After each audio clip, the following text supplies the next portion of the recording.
The Great Hall of Valeth Prime was older than most stars. Its walls were made of crystal that sang when light touched them. Its floors held the footsteps of beings who had walked between galaxies when humanity's ancestors still lived in caves.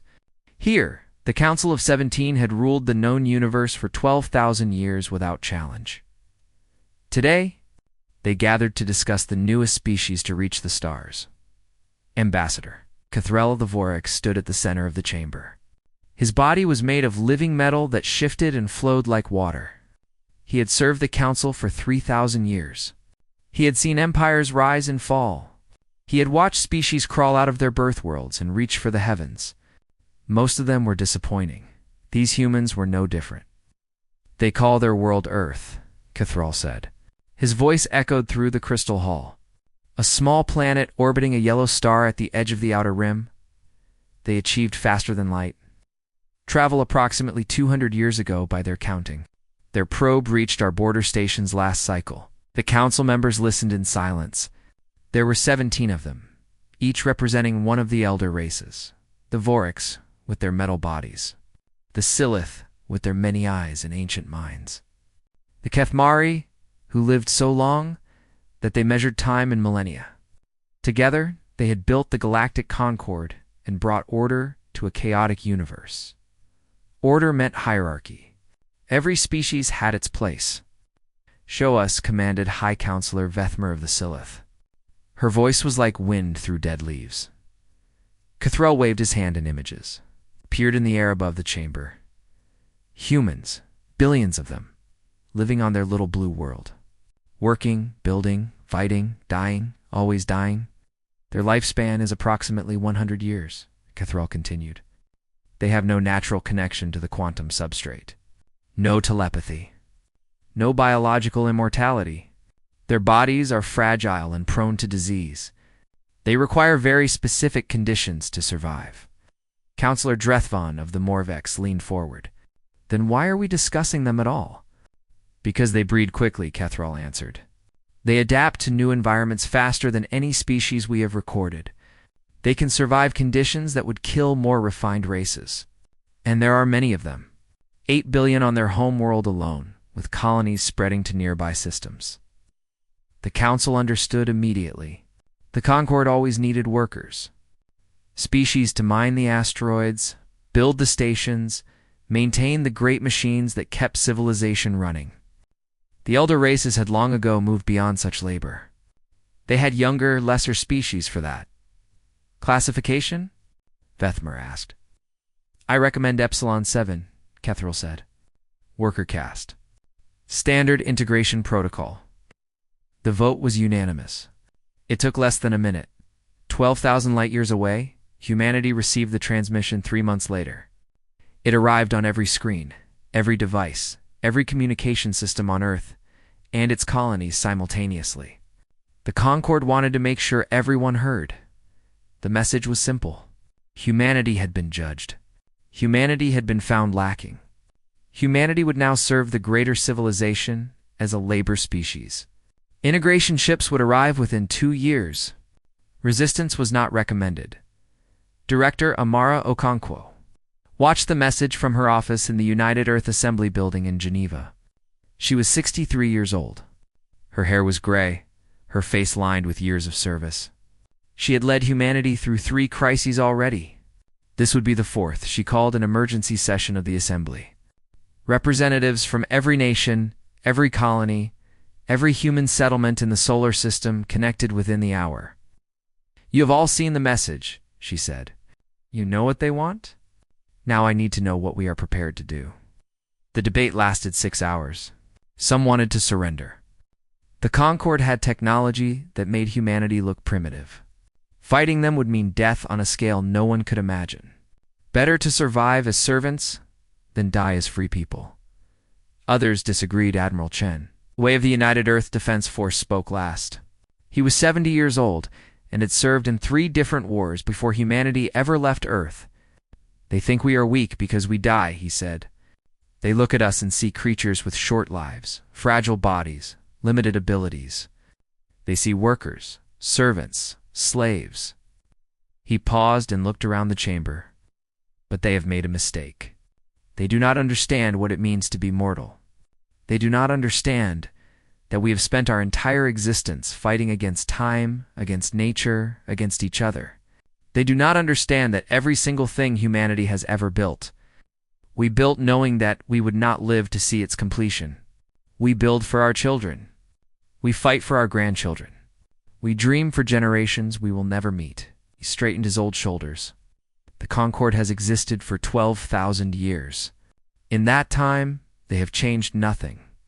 They have built nothing new. They have simply maintained what they already had. We have existed for 200,000 years, and in that time, we have gone from caves to stars. We have done this because we know we are dying. Every day, every hour, we are dying. And that makes us fight harder than any immortal ever could. Director Okonkwo stood. Then we have our answer. The response to the Concorde was broadcast 3 days later. It was much shorter than their message had been. Come and try. On Veloth Prime, Ambassador Kethrel received the human response with confusion. In 3,000 years, he had never seen a species respond to integration with defiance. Fear. Yes. Bargaining. Often. Resignation. Always. But never defiance. He brought the message to the council. They watched it together in the Crystal Hall. Curious, Vethmer said finally. They do not understand their situation. They will learn, Counselor Drethven said. All species learn eventually. Kethrel said nothing. But somewhere in his ancient mind a small doubt had formed. He had studied the human probe that reached their borders. It was crude, primitive, held together with basic engineering and simple determination. But it had worked. Against all odds, against all logic. It had crossed the void between stars and announced humanity's presence to the universe. Perhaps Kethrel thought. The council had underestimated these short-lived creatures. It was a thought he would remember in the years to come. When everything changed, humanity began preparing for war. They had 18 months before the integration fleet arrived. It was not enough time. It would have to be enough.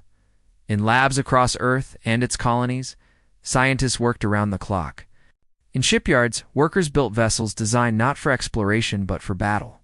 In training camps, soldiers prepared for combat against enemies they had never seen.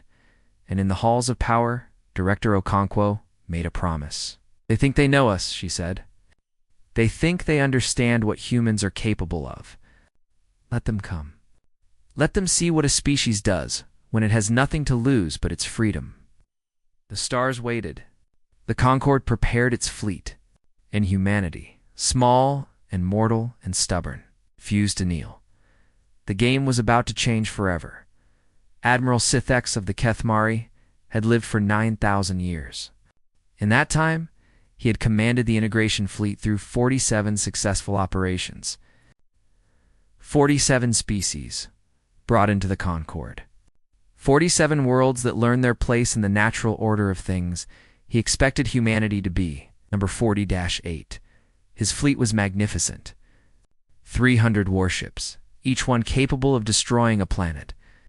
His flagship, the Eternal Dominion, was larger than some moons.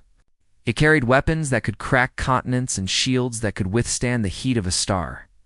Against this, humanity had perhaps 50 ships, small things built in a hurry, crewed by creatures who would die of old age before Sitheks finished his morning meditation.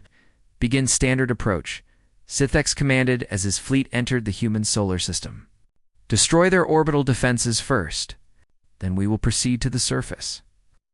The first wave of Concorde fighters launched from the fleet, 2,000 of them, each one piloted by soldiers with centuries of combat experience. They moved in perfect formation toward the human defensive line.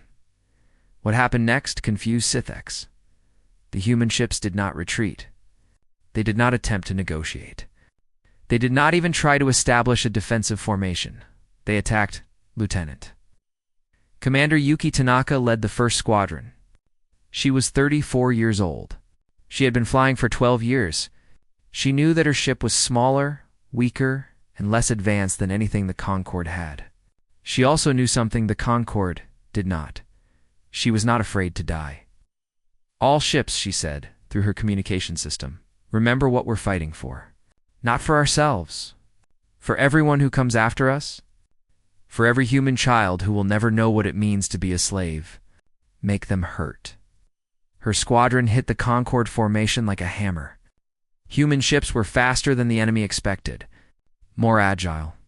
They weaved through the Concorde fighters, striking and vanishing before the larger ships could respond. More importantly, human pilots fought differently. The Concorde pilots were careful. They protected themselves. They had centuries of life ahead of them and did not want to throw it away in a single battle. They fought to survive. Human pilots fought to win. In the first hour, Tanaka's squadron destroyed 60 Concorde fighters. They lost 8 of their own ships. But every human pilot who died took enemies with them. Some rammed their damaged ships into Concorde vessels. Others detonated their reactors at point-blank range.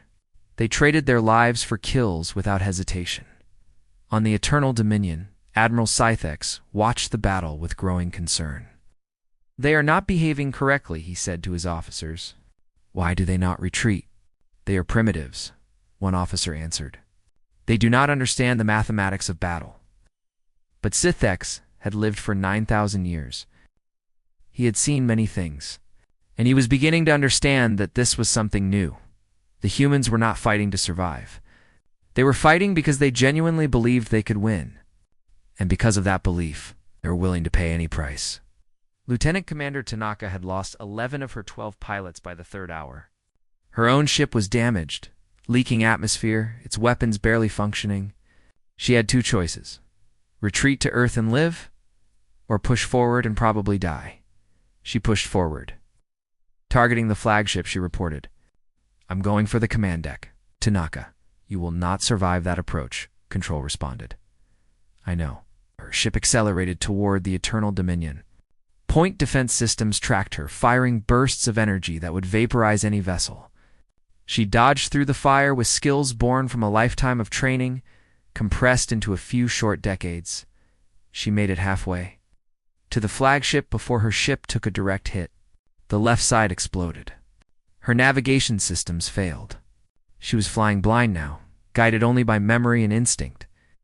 "I can see their bridge," she said, her voice calm. "I can see them watching me." On the Eternal Dominion, Admiral Scythex stood at the observation window. He saw the human ship coming, trailing fire and debris.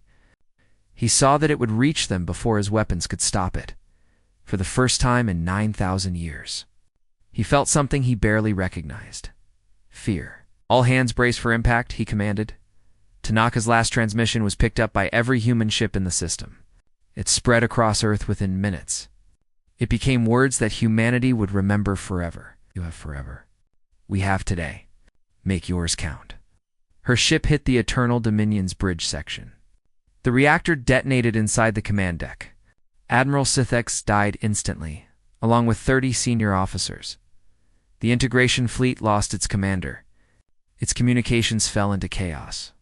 And humanity, seeing the flagship burning, pushed their attack even harder. The battle lasted 2 more days. The Concorde lost 60 ships before they finally retreated. They had never lost 60 ships in a single engagement. They had never lost a fleet admiral in combat. They had never been beaten by a species they classified as primitive, on Veloth Prime. The Council of 17 received the news in stunned silence. "This is not possible," Counselor Drethvon said. "They are nothing. They are workers. They are Epsilon 7. Ambassador Cathrell studied the battle reports carefully. He watched recordings of human pilots flying into certain death. He saw their final transmissions, their messages to families they would never see again. Their last words about freedom and children and the future. "They do not fight like Epsilon 7, he said quietly. "They fight like something else entirely." "Like what?" Vethmer demanded. Cathrall considered his answer for a long moment. "Like creatures who have nothing to lose. We have our immortality to protect. They have only their brief moment in the universe, and they are willing to spend that moment fighting us." The council debated for hours.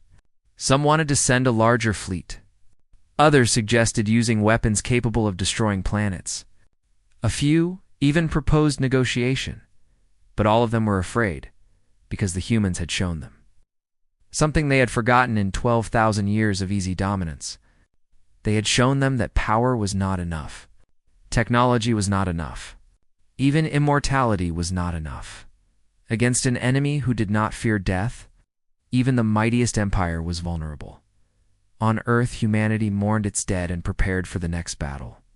Lieutenant Commander Tanaka was given a hero's memorial. Her words were carved into monuments across the planet, but there was no time for long grief. The Concorde would return, and humanity needed to be ready. Director Okonkwo addressed the planet in a broadcast seen by billions. "We have won the first battle," she said, "but this war is just beginning. They will come back with more ships, more weapons, more soldiers. They think time is on their side. They think they can wait us out, outlive us, wear us down." She paused and looked directly into the camera. "They are wrong. Every generation will fight. Every generation will sacrifice. Every generation will pass the torch to the next.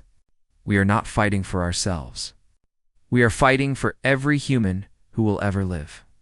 And that is something the Concorde will never understand." In the darkness between stars, the remnants of the integration fleet limped home. They carried with them stories of human pilots who laughed as they died, who sang songs into their final moments, who refused to surrender even when surrender was the only logical choice. The Concorde had ruled the galaxy.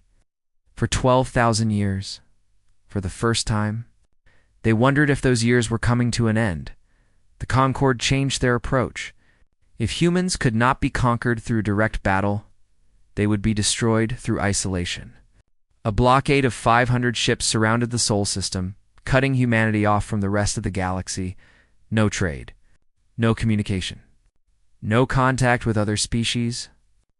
The humans would be trapped in their little corner of space, till hunger and desperation broke their will. High Counselor Vethmer believed it would take less than a decade. She was wrong on Earth. Director Okonkwo gathered the greatest minds humanity had to offer: scientists, engineers, physicists, biologists. They met in an underground facility in the Swiss Alps, far from any sensors the Concorde might use to watch them. "We are alone," Okonkwo said. "The galaxy has abandoned us. The Concorde believes this will make us weak. We are going to prove them wrong." She called it the Prometheus Initiative. The goal was simple: take everything humanity had captured from the Concorde, figure out how it worked, then make it better. Dr. Marcus Chen led the physics team. He was 58 years old and had been diagnosed with cancer 6 months earlier. The doctors gave him 2 years, maybe 3. He planned to use every minute of it. "The Concorde has technology we cannot even begin to understand," he told his team on the first day. "They access something called the quantum substrate. It is the foundation of their faster-than-light travel, their shields, their weapons. They manipulate it naturally, through biological organs evolved over millions of years." He put his hands on the table and leaned forward. "Oh, we do not have those organs. We cannot evolve them, so we're going to build them instead." His team thought he was crazy. The quantum substrate was beyond human science. Their instruments could barely detect it. Building a machine to manipulate it was like asking ancient humans to build a computer. But Marcus Chen had something the Concorde scientists did not. He had a deadline.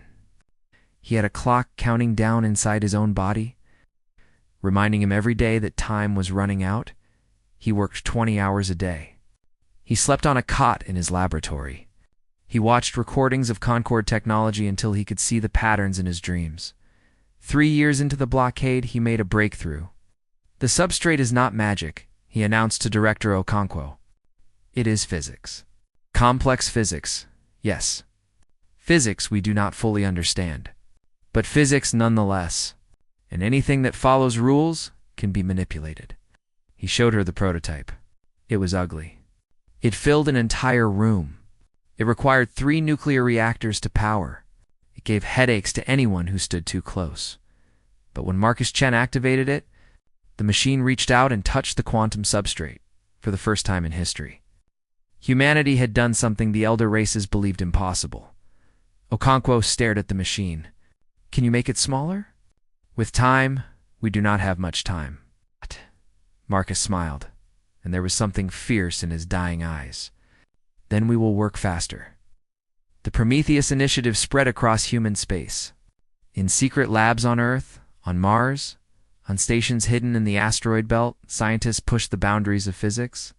They reverse-engineered Concorde weapons. They built their own faster-than-light drives. They created shields that could stop enemy fire. Everything took too long. Everything cost too much. Everything was imperfect. Held together with determination and desperation, everything worked anyway. 4 years into the blockade, the first human stealth ship slipped through the Concorde's lines. It was small, barely visible to sensors, powered by a quantum drive that Marcus Chen had built with his own hands before his death 6 months earlier. The ship carried Captain Elena Vasquez and a crew of 7. Their mission was to make contact with other species in the galaxy. Species that might be willing to help, because humanity had realized something important. The Concorde called 17 species the Elder Races. But there were hundreds of other species in the galaxy. Species that had been classified and controlled, just like humanity was supposed to be. Species that might be tired of serving. Captain Vasquez found the Velkith first. They were engineers, their bodies adapted for building and repairing the great machines of the Concorde. For 8,000 years, they had maintained the Empire's infrastructure. They had never been thanked. They had never been promoted. They had never been given any hope that their status might change. The Velkith listened to Vasquez's story. They watched recordings of human pilots dying to protect their world. They heard about Lieutenant Commander Tanaka and her final words. Then they made a decision. "We will help you," their leader said. "Not because we believe you can win, but because you have shown us something we had forgotten." "What is that?" Vasquez asked. "That it is possible to fight." The Velkith were first. But they were not last. The Dreth joined next, a species of warriors who had been reduced to serving as guards and enforcers. Then the Morvani biologists, who had been forced to work on projects they found morally wrong. Then dozens more, each one a species that had been told their place in the universe was fixed, that they would never be more than servants. Humanity offered them something different. Not promises of victory. Not guarantees of safety. Just a simple idea. The universe could change. The old order could fall. And species that had been nothing could become something more. On Veloth Prime, the Council of 17 began to receive disturbing reports. "The Velkith are refusing to maintain our stations in the outer sectors," Ambassador Kethril informed them. "The Dreth are deserting their posts. The Morvani have stopped sending their tribute. Crush them," Councillor Drethvon demanded. "Send the fleet." "Which fleet?" Kethril asked quietly. "We have ships blockading the humans. We have ships maintaining order in 100 sectors. We do not have enough ships to be everywhere at once." "Then we will make them an example. Destroy the Velkith homeworld. That would take resources we cannot spare, and it might push more species to rebel." The council fell silent. For 12,000 years they had maintained control through overwhelming power. No one had dared challenge them because no one had believed. Challenge was possible. Now that belief was cracking because of humans. Because of short-lived fragile creatures who should have surrendered and served. Creatures who had looked at the mightiest empire in the galaxy and said, "Come and try." The darkness between stars, the rebellion grew. Species that had never spoken to each other now shared information, resources, and hope. And at the center of it all, still blockaded, but no longer alone, humanity continued to build. They built ships. They built weapons. They built alliances. And they built something the Concorde could not destroy. They built the idea that the old order was not permanent. That power could be challenged. That even the smallest species could change the galaxy. Director Okonkwo, now 70 years old, addressed the secret assembly of rebel species. "They called us weak," she said. "They said our short lives made us inferior. But look at what we have done in 10 years. Look at what you have done by standing with us. The Concorde has ruled for 12,000 years. In 12,000 years, nothing changed. We have been fighting for 1 decade, and already the galaxy is different." She looked around at the gathered representatives, at beings who would have been strangers 10 years ago, but were now allies. They have eternity. We have purpose, and purpose is stronger. The rebellion was ready.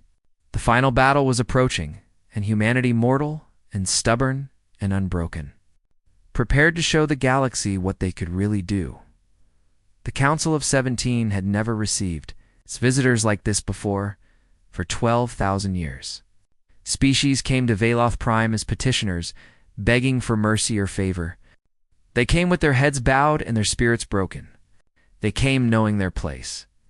The humans came as equals. Director Amara Okonkwo walked into the crystal hall with her back straight and her eyes forward. She was 73 now. Her hair was white, her face deeply lined, her body worn by decades of war and worry. The council looked at her and saw weakness, saw decay, saw a creature approaching the end of her brief existence. They did not see what she saw when she looked in the mirror. A woman who had outlived their expectations by 10 years and intended to outlive them by more. Behind her walked Admiral James Adebayo, her chosen successor. He was 42, young by human standards, but already gray at the temples. The war had aged everyone. You requested this meeting, High Counselor Vethmer said. Her many eyes studied Okonkwo with ancient patience. Speak. Okonkwo took her time. She looked around the crystal hall at the 17 thrones, at the beings who had ruled the galaxy since before humanity discovered fire. 10 years ago, she said, you sent us a message. You told us we had been judged. You told us we would serve. You told us resistance was not recommended. She paused. We resisted anyway. You delayed. Drethvon corrected. You have not won. You hide behind your blockade, supported by traitor species who will be punished when this is over. Your rebellion is temporary. Your species is doomed. Okonkwo smiled. It was not a pleasant smile. Let me tell you what I see when I look at this council. I see beings who have lived for thousands of years. I see technology that makes ours look primitive. I see an empire that has dominated the galaxy since before my ancestors learned to write. She stepped forward, and the council shifted uneasily. I also see fear. We do not fear you, Vethmer said. Then why did you agree to this meeting? 10 years ago, you would have laughed at the idea of negotiating with us. Now you are desperate enough to let me stand in your sacred hall and speak to you as an equal. She clasped her hands behind her back. You realized you cannot beat us with force. Your fleet at our borders has lost 100 ships to our attacks. Your economy is suffering because the species who do your work are refusing to cooperate. Your empire is cracking, and you do not know how to stop it. We can still destroy you, Drethvon said. We have weapons that can shatter your planet. Then use them. The words hung in the air. The council stared at her. Use them. Okonkwo repeated. Destroy Earth. Kill every human in the Sol system. It will not matter. We have colonies the Concord has never found.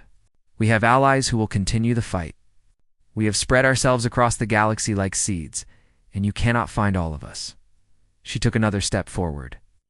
But more importantly, if you destroy us, you prove everything we have been saying about you. You prove that the Concord rules through fear and violence, not through right or reason. You prove that every species under your control is a slave, not a citizen. And you guarantee that the rebellion will never stop. Vethmer's. Many eyes narrowed. What do you want? I want you to understand something. Something your 12,000 years of dominance have made you forget. Okonkwo turned to face each throne in turn. You call yourselves the elder races. You think your long lives make you superior. But I have studied your history. In 12,000 years, you have built nothing new. You have created nothing original. You have simply maintained what you already had. She pointed at the crystal walls. This hall is 8,000 years old. Your ships use the same designs they used 5,000 years ago. Your science has not advanced in millennia. You have stopped growing. We have perfected ourselves, Kethral said quietly. You have frozen yourselves. And do you know why? She leaned forward, because you are afraid to die. Your immortality is not your strength. It is your cage. You have so much to lose that you cannot risk anything. You cannot innovate because innovation means failure, and failure might mean death. You cannot take chances because every chance might be your last. She straightened. We are different. Every human knows they will die. Every human lives with a clock, counting down. And that makes us do something you have forgotten how to do. Vethmer asked. We try. We fail. We learn. We grow. In 200 years, we went from horses to starships. In 200 years, we crossed the gap that took you millions of years to cross. Because we did not have time to be careful. We did not have time to be perfect. We only had time to be brave. Admiral Adebayo stepped forward. Director, they understand. Give them the offer. Okonkwo nodded. Here is what we propose. The Concord as you know it ends. The hierarchy of races ends. Every species becomes equal, with equal voice and equal rights. The Council of 17 becomes the Council of all. Possible, Drethvin said. 6 months ago I would have agreed with you. But 6 months ago, Ambassador Kethril came to one of our hidden colonies. He came alone, unarmed, seeking to understand. She turned to face Kethril. The living metal being had not moved during the entire meeting. Tell them what you found, Okonkwo said. Kethril was silent for a long moment. Then, he rose from his throne. I have lived for 3,000 years, he said. I have served the Council faithfully. I have believed in our superiority. But I spent 6 months among the humans. I watched them live. I watched them love. I watched them die. His metal body shifted, flowing into new shapes. They know their time is limited. And because of that, every moment matters to them. Every choice matters. Every action matters. They pack more life into a single century than we experience in a millennium. He looked at his fellow counselors. We have forgotten how to live. We exist. We maintain. We endure, but we do not truly live. These creatures, these brief mayflies, they have something we have lost. What? Vethmer asked. Purpose. The word echoed through the crystal hall. Okonkwo spoke again. We are not asking you to surrender. We are asking you to change, to grow, to become part of something new instead of clinging to something old. Oh. She met Vethmer's many eyes. You have 6 months to decide. After that, we break your blockade. After that, the rebellion attacks your core worlds. After that, your empire falls whether you want it to or not. She turned to leave, then paused. You have ruled for 12,000 years?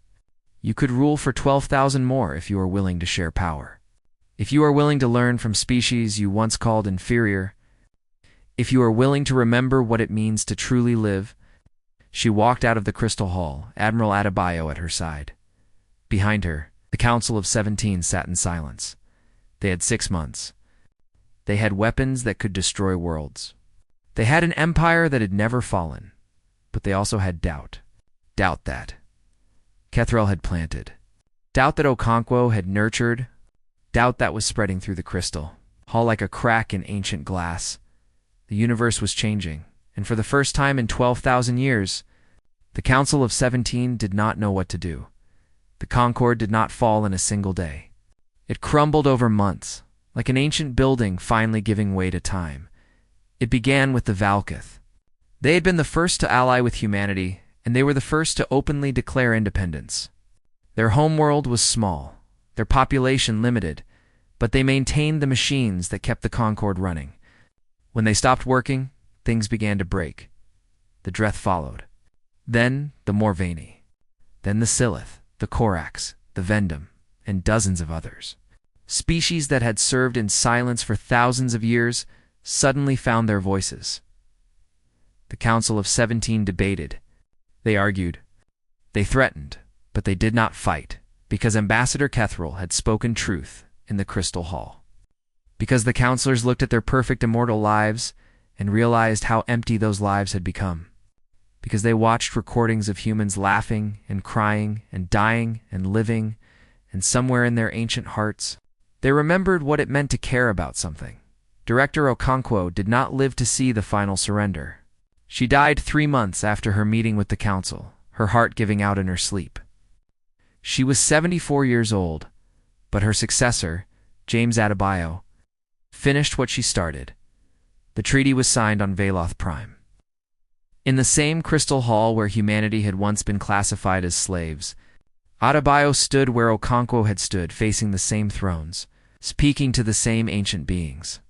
But everything had changed. The Concord as it was no longer exists, he said. Today, we create something new. Not an empire of masters and servants, but a federation of equals. Every species with a voice. Every species with rights. Every species free to grow, to change, to become something more. Vethmer of the Silith was the first to sign. Her ancient hand trembled as she pressed her mark to the document. We do this not because we were defeated, she said, but because we were shown a better path. The humans taught us that change is not weakness. That growth is not failure. That mortality itself can be a teacher. Kethral was next. His living metal body flowed into a new shape as he signed, one that seemed somehow younger, more vibrant. I have lived for 3,000 years, he said. I intend to live for 3,000 more, but I will live differently now. I will try new things. I will take risks. I will learn what it means to truly be alive. One by one, the councilors signed.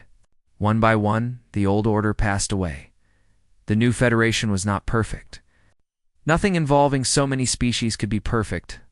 There were arguments and disagreements, and sometimes even violence. Old habits did not die easily, and 12,000 years of hierarchy left deep scars. But it worked. Slowly, painfully, it worked. Because at its heart was a simple idea. An idea that humans had carried with them since they first looked up at the stars. That every life mattered. That every moment was precious. That limits were not prisons, but invitations to grow. 50 years after the treaty, a memorial was built on Earth.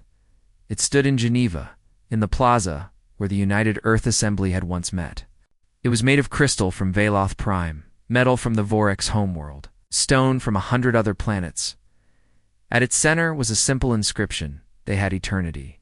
We had purpose. We won. But there was more carved beneath it. Words that James Adebayo had spoken at the memorial's dedication before his own death at the age of 92. We did not win because we were stronger. We did not win because we were smarter. We won because we understood something the Concord had forgotten, that life is not about lasting forever. It is about meaning something while you last. Ambassador Kethral visited the memorial often in the centuries that followed. He had been the first elder to truly understand the humans, and he had become something of a historian. Recording the events of the Liberation War for future generations, he was there on the 100th anniversary. Standing before the inscription as human children ran and played around him, they were not afraid of him. They had grown up in a galaxy where species were friends, not masters and servants. A young girl stopped beside him. She could not have been more than 8 years old. "What are you looking at?" she asked. Kethral considered the question. "I am remembering," he said. "I am remembering what your ancestors taught mine." "What did they teach you?" He looked down at her. This small creature, who would live barely a century, would grow old and die before Kethral changed in any noticeable way. "They taught us that it is not enough to exist," he said. "They taught us that we must live. They taught us that every moment is a gift, and every gift must be used." The girl thought about this. "That sounds hard." "It is," Kethral agreed. "But it is also wonderful." He watched her run off to join her friends, watched her laughing and playing without any awareness of the history surrounding her. She would grow up in a galaxy that her great-great-grandparents had fought to create. She would never know what it meant to be classified as a slave. She would never understand how close humanity had come to losing everything. And that, Kethral thought, was exactly as it should be. The galaxy was still vast. It was still full of mysteries and dangers and wonders. But it was no longer ruled by fear. It was no longer frozen in place, maintaining an order that had stopped growing millennia ago. It was alive. It was changing. It was becoming something new because of humans, because of short-lived, fragile creatures who had looked at the mightiest empire in history and refused to kneel, creatures who had turned their greatest weakness into their greatest strength. on 1,000 worlds. Species that had once been slaves, now built and created and dreamed. On 1,000 worlds, the old hierarchy was remembered only as history. A warning about what happened when power forgot its purpose. And on Earth. At the memorial in Geneva, the inscription still stood. They had eternity. We had purpose. We won. But visitors often added their own words, carved into small stones and left at the memorial's base. Messages in 100 languages from 100 species, all saying the same thing in different ways. Thank you. Thank you for teaching us that change is possible. Thank you for showing us that even the smallest can stand against the greatest. Thank you for reminding the galaxy how to live. The stars burned on, as they always had. The universe continued its slow dance through infinity, and somewhere in that vast darkness, humanity kept doing what it had always done, building, creating, hoping, living, not forever, but enough, more than enough.